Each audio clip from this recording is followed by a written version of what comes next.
Hey, good evening, beloved, good evening. Here we are, our regular Thursday live broadcast, and I'm super excited. I hope that you are too. I have been getting a lot of positive feedback about the broadcast last week, especially about identifying, recognizing, and embracing your soul purpose. SOUL, your soul purpose. Your soul purpose is your compass. Okay, that is your true north. So, if you have any questions, again, you can contact me, either by DMing me here or wherever you are following me on Facebook. You can also catch me on Instagram. Okay, so before we get into this broadcast, which is another very, very important broadcast, okay?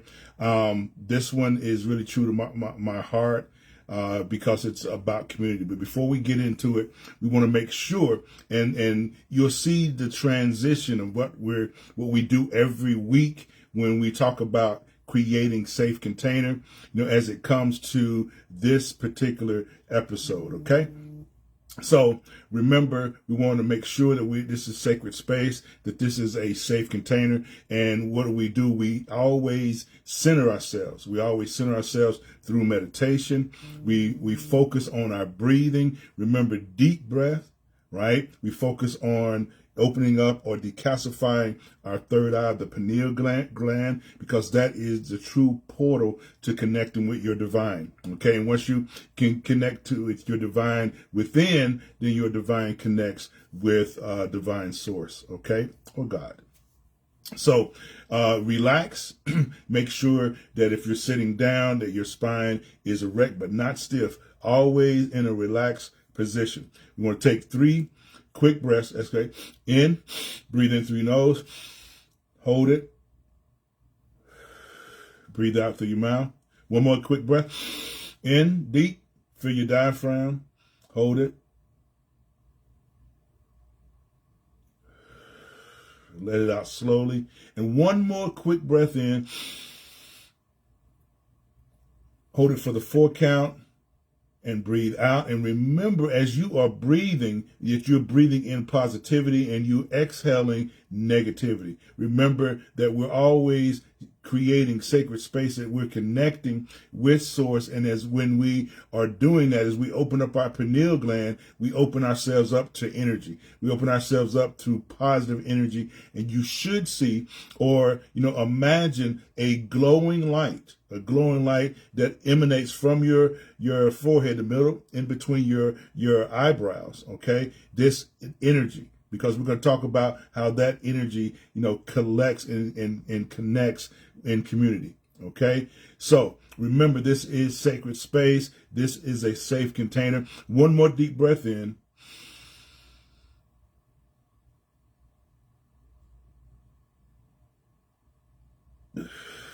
And let it out slowly.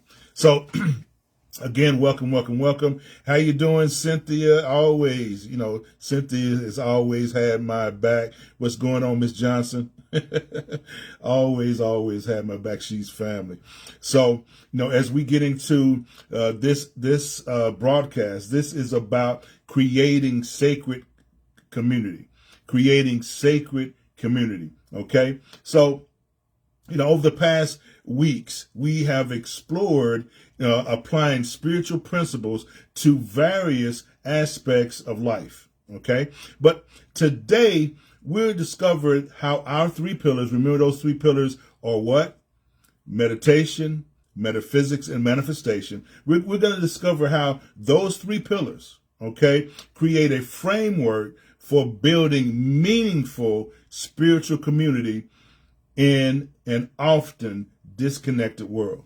I mean, really, the things that we've even experienced over the last few days, we feel more and more disconnected, not only from one another, but we are disconnected from God, disconnected from our spirituality, disconnected from the divine, disconnected from source. So, I don't even need to tell you that we are living in a really paradoxical time. More connected technologically than ever before, yet experiencing epidemic levels of isolation and loneliness. Many people hunger for authentic community, spaces where they can feel fully seen, deeply supported, and spiritually nourished. Now, the earliest spiritual traditions understood that community isn't optional, but essential for spiritual growth.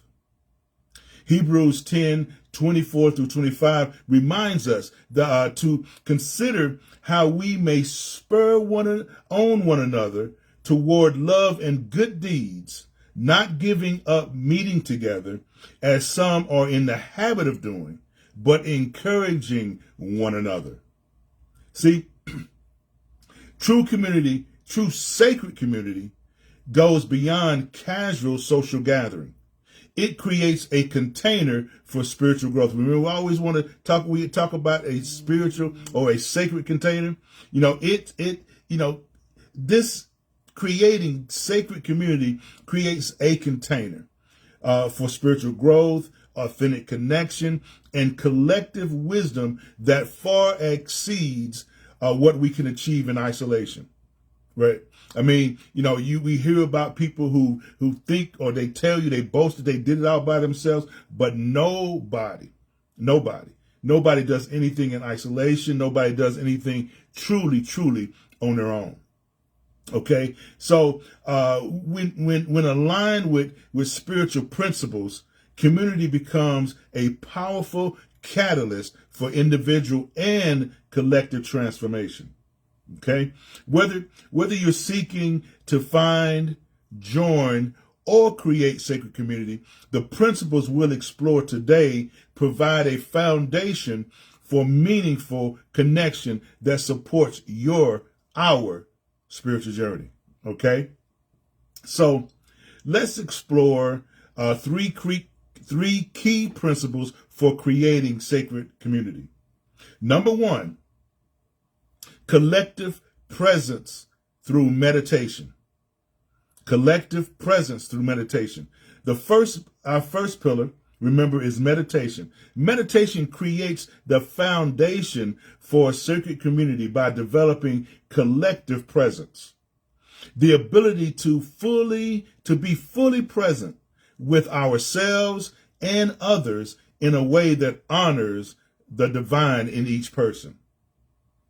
Matthew 18:20 promises, "For where 2 or 3 are gathered in my name, there I am with them." See, this scripture reveals that divine presence is amplified through conscious gathering, creating possibilities that don't exist in isolation. It's one of the things that, in the direction that this country is moving towards, it's getting more and more xenophobic. It's getting more and more, where it wants to isolate. And so what's going to happen is, as we move more and more towards isolation, we're going to move more and more to desolation and destruction. In fact, all empires, they don't, it's not from what happens on the outside, but most empires, almost all empires, they implode. Okay. They implode. So, we can create many more things, far more possibilities together than alone. Many communities struggle because members are physically present but mentally elsewhere, or relating through ego defenses rather than authentic presence. Meditation develops our capacity for genuine connection. So here's what I call sacred circle meditation. Sacred circle meditation that can be done individually or in community. So we always begin in a comfortable position, closing our eyes and taking 3 deep breaths, centering in divine presence. And visualize yourself sitting in a circle with others or if in an actual group, simply feel the circle's energy. See a golden light in the center representing divine presence. Remember, where 2 or 3 are gathered. Feel this light extending to each person, connecting everyone through divine consciousness. Picture the light, right? Picture this golden light going from person to person to person to person to person, you included. Silently repeat, I honor the divine in you. I honor the divine in me. We are one source. I honor the divine in you. I honor the divine in me. We are one in source. I honor the divine in you. I honor the divine in me. We are one in source. Allow your awareness to expand to include both your individual uniqueness and your essential oneness. Complete by visualizing the circle of light expanding to embrace all beings, all of God's creation. That's the effect. That is truly the effect that we have collectively, not on humankind, but in over all creation. This practice helps shift from ego-based relating, which creates separation and conflict, sound familiar, to soul-based relation, which honors both uniqueness and unity. When practiced regularly, it establishes a foundation for authentic community, Number 2, understanding community laws through metaphysics. The second pillar, metaphysical understanding, reveals the spiritual laws governing sacred community. When we understand these principles, we can create containers that support genuine connection and spiritual growth. One fundamental principle is what I call the law of sacred ecology. This is reflected in 1 Corinthians 12 through 14.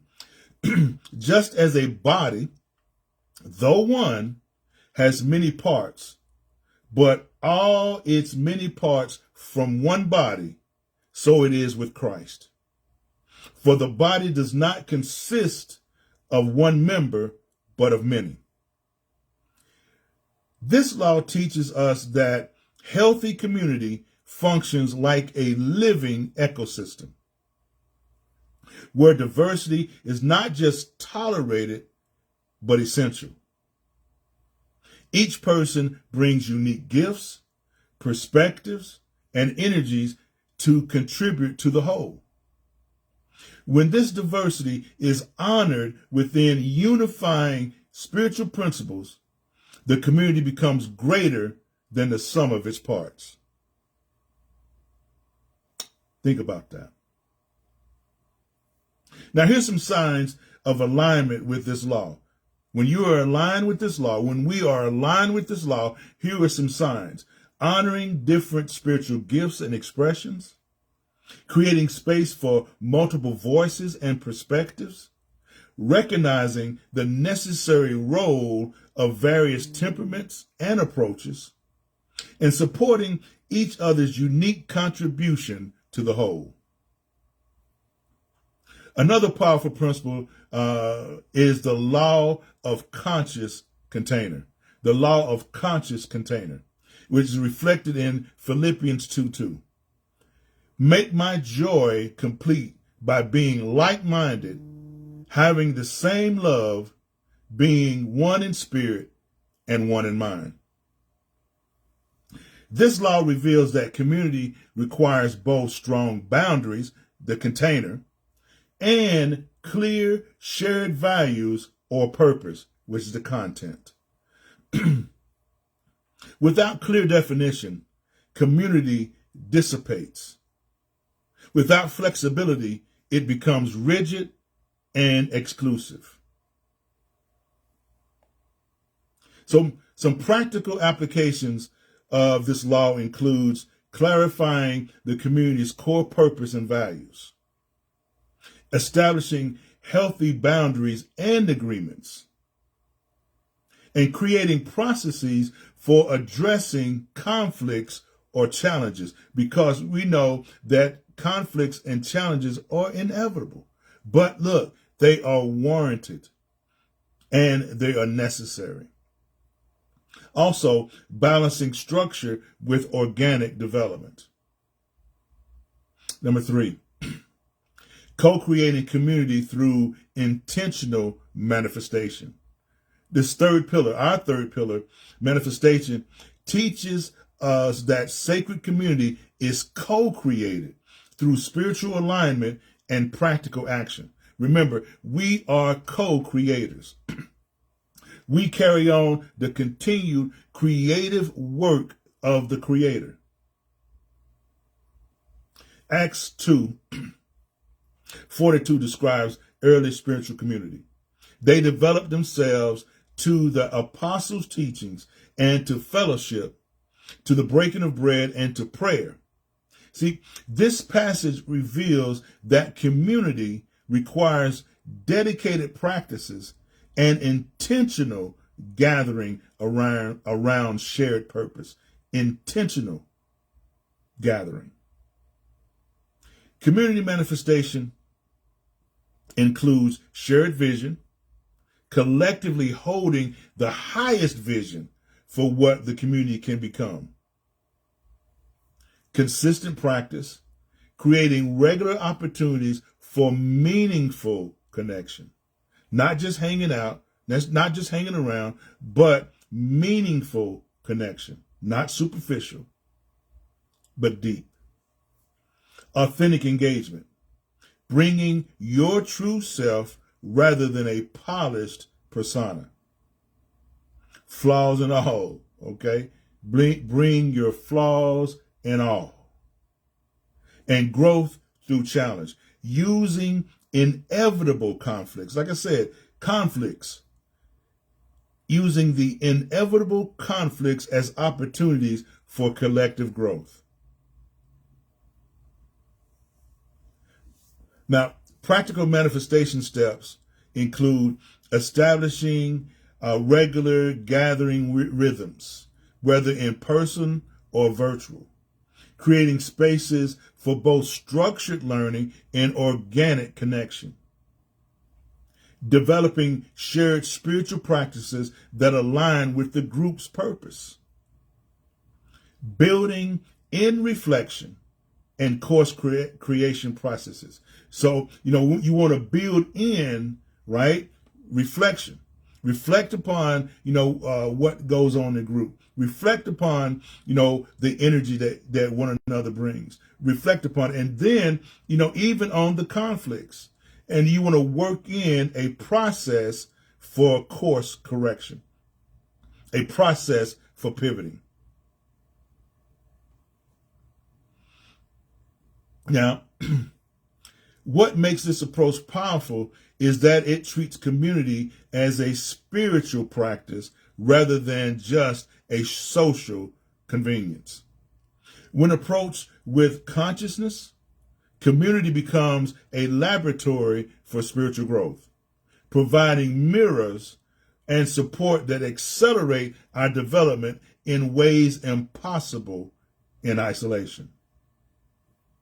Now, this doesn't mean sacred community is always comfortable. One of the things, that if you want to grow, we got to be comfortable with being uncomfortable. Because what happens is a lot of us, we get into our comfort zone and then there's no growth. Everything that God has for you, everything that the Creator has created for you lives outside of your comfort zone.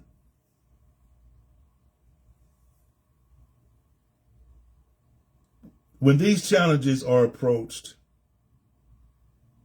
with spiritual consciousness, they become catalysts for individual and collective transformation. That's why it's important. The group, the sacred community, the sacred connection is important because of the collective transformation. Now, how can we begin applying these principles to create or enhance sacred community in our life? Here's a simple process. Step 1, community reflection. Take time this week to assess your current community connections. Where do you currently experience a sense of genuine belonging? I'm going to share something with you. Over the past couple of weeks, I've been traveling. On one trip, I went to a well-known, well-established ministers conference. And then in another week, I was with a collective of individuals who were about, co-ops, about the Black collective. And let me tell you, now you see ministry, here, right? That's a different type of ministry. I've been in ministry for nearly 40 years or more, and I've been in church. I have been associate pastor. I have pastored the church, and I'm gonna tell you that I felt more comfortable with that co-op, with those people from around the country, Black folk, in a collective consciousness, right, than I was with those preachers, right? Because if you've been around preachers long enough, you know that it becomes an old boy, old girl network. Hey, doc, this and you do, it's about, ecstatic utterances and, movements, that, really are not really that deep. They're not. They get you excited and pumped up. And then, you run out of gas by Wednesday. I'm talking about some community connection of transformation. So that's where I felt more comfortable, more welcome, more loved, more accepted with that group of that was about the cooperation, cooperatives, and community connection. Okay. So back, what qualifies? What are the qualities of sacred community are you most hungry for? What qualities of sacred communities do you thirst that you hunger for? What unique gifts might you bring to spiritual community? Remember, we talked about gifting a couple of weeks ago. We have our own unique gifting, a gifting that makes way for us, the gifting that we're supposed to bring and share with the universe. What patterns or blocks might limit your community connections? It's about taking a self-inspection, be reflective, an inventory, self-inventory, and find out what are those things within us. Ego, number one, those things that limit, us from connecting in community. Step 2, presence practice. Develop your capacity for authentic connection.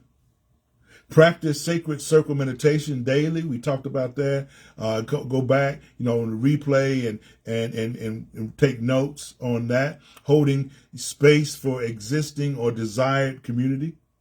You have to hold space for it.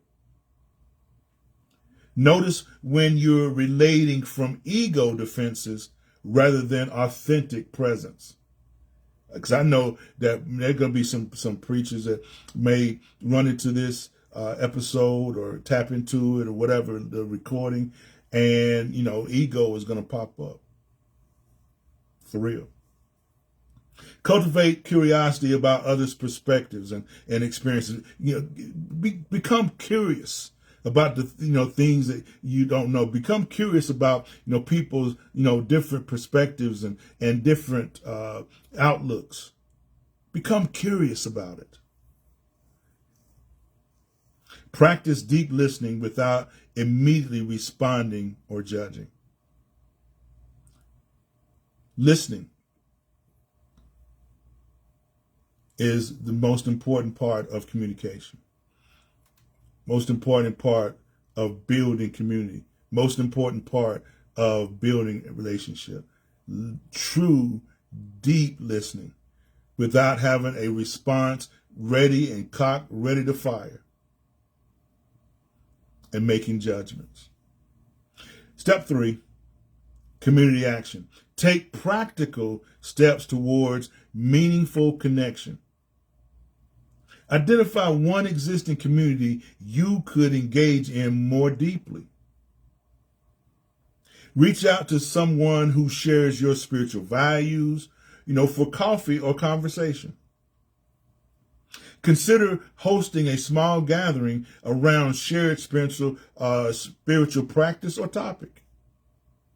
Join an online or in-person group aligned with your spiritual path. And remember that building sacred community is a gradual process that unfolds through consistent intention and action.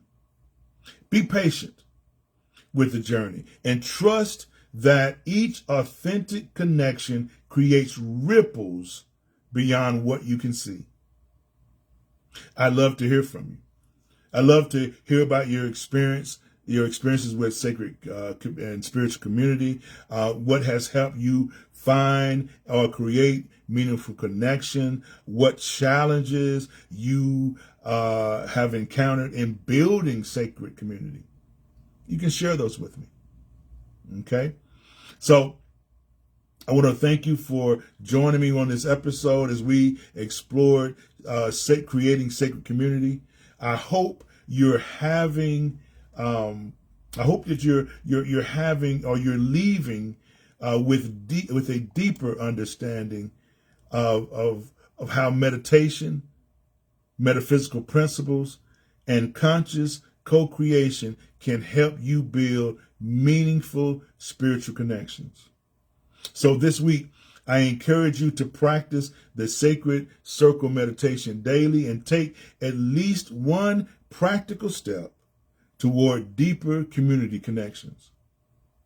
And next Thursday, join me again, 7:30 p.m. Eastern, and we're going to explore spiritual discernment, hearing divine guidance, where we'll discover how to clearly recognize and follow divine direction in our lives.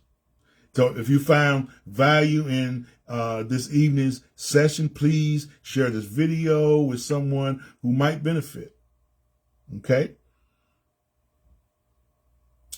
Until next time, remember that you were not meant to walk the spiritual path alone. Sacred community multiplies both our joy and our growth.